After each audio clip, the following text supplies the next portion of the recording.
ganyan, yung mga kabet or yung mga infidelity, ano ba yung opinion mo? Idiretso na natin sa'yo. Ano yung opinion mo nun? What are your thoughts? Do you have thoughts? Saan? About infidelity, mga panluloko, mga Saan? kabet, Thoughts sa ganyan. sa mga nanloloko o sa mga niloko? Pareho wala lahat. Balikin mo na. Hindi, sa akin Yeah. ano ba? I think parang yung mga gumagawa naman ng cheating, yan yung hindi nila na-appreciate yung blessing na nasa harapan nila. I think. Tsaka magsisisi din yan sa huli. Sa huli talaga ang pagsisisi. Pero ayun, sana one day magising sila na tama na, wag na kayo manakit ng tao. Kung ayaw ninyo, iwanan nyo na lang. Hindi na nanakit na kayo. Parang mga dialogue mo yata yan sa ano, Kaya nga asawa eh. ng asawa ko. Hanggang ngayon, Nang-word bitbit na ko lang. pa rin si Shira. Kasi yan. Pero naniniwala ka sa mga second chance.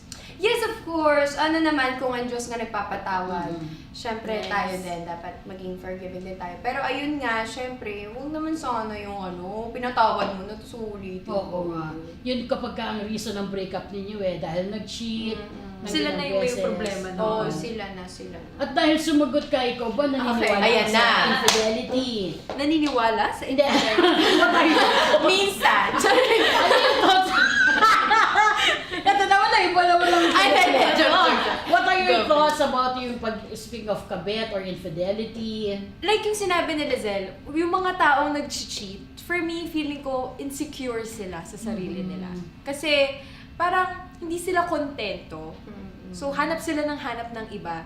And for me, ano ba, thoughts about infidelity, kung hindi mo kayang maging monogamist, wag ka na lang mag-boyfriend or mag-girlfriend. Parang papahirapan mo pa yung ibang tao. Like, dapat ilagi mong ilalagay sa isip mo na huwag kang tatapak ng ibang tao or huwag mo silang sasaktan intentionally. Pero kung halimbawa may magkagusto sa'yo o manligaw sa'yo na alam mo namang meron siyang may responsibility Tagal siya. mo inisip yan, Hindi, pumasok lang sa isip ko. Pero ikaw ba, kung ma-in-love ka o siya talagang... Kapag may girlfriend. Oo, kunwari may asawa siya, may girlfriend, tapos nagustuhan ka niya. First of all, ayoko nang may kaagaw. Yes, If hindi ako okay. lang, no, it's a no. Dapat, actually, nagka-experience ako nito with my ex. Parang, nung nagsisimula pa lang kami, meron siyang pinagpipilian. Dalawa kami. Medyo late ko na nalaman to. So, parang pag nalalaman ko na, ay, pinagpipilian kami, no. Parang hindi ko, alam ko yung worth ko na hindi ako option. Yes. I am number one, hindi ako option. Even I'm you like the sorry. guy, even if you like the guy. Ako ate, hindi ako agad-agad, hindi ako easily attached. So, marami akong dinideliberate sa utak ko bago ako ma-fall into someone. Dalawa pala yung na-fall in love ako na tao.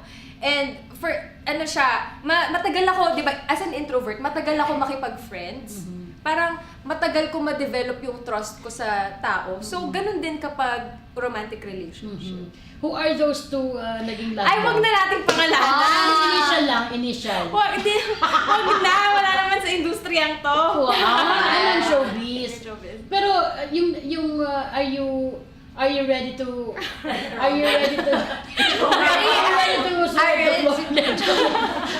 Pinaglinis. Nakakatawa yung mga audience sa atin talagang about yung sasagot mo talagang yes! Yes! Nagulat ako na akala ko saan tayo pupunta. Ngayon, okay. Can you please repeat? Never become an option. Yun na.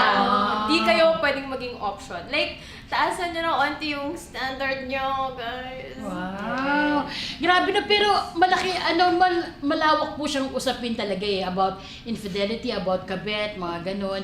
Kasi, hindi, paminsan kasi parang, biglang na in love ka Tapos, minsan hindi, panghuli na yung utak na papaandarin mo kasi mas gusto mo yung ganon, yung dahil na in love ka na.